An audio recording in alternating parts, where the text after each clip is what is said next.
A new chapter is emerging in Hong Kong's fight for autonomy against China. China is set to impose new national security legislation for the global financial hub. The new legislation comes in response to last year's often violent protests that put the territory in a state of unrest not seen since it was returned to the Chinese government in 1997. Beijing says the move is designed to improve the connections between China and Hong Kong.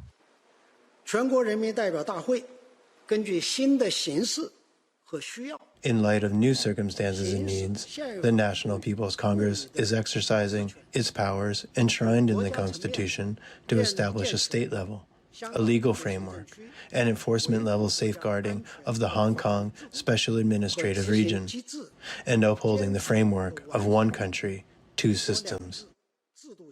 This is highly necessary. 完全必要的 The new laws are set to ban any seditious activities aimed at the central government, along with any external influences on the territory.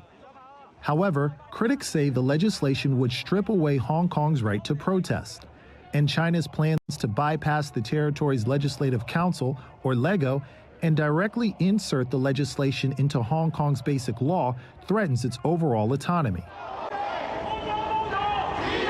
The Basic Law is the foundation of the one country, two systems principle, which prevents China's political and economic systems from extending into Hong Kong until 2047.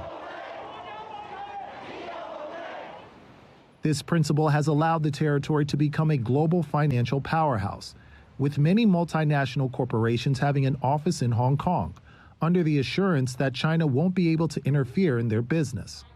Now, lawmakers in the territory say this plan effectively ends that arrangement 27 years early.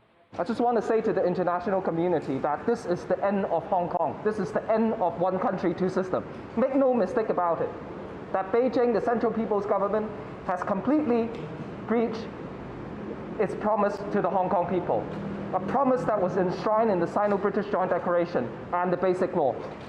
And they are now completely walking back on their obligation owed to the Hong Kong people.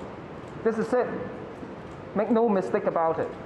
And I foresee that the international status of Hong Kong as a city, the international city, will be gone very soon.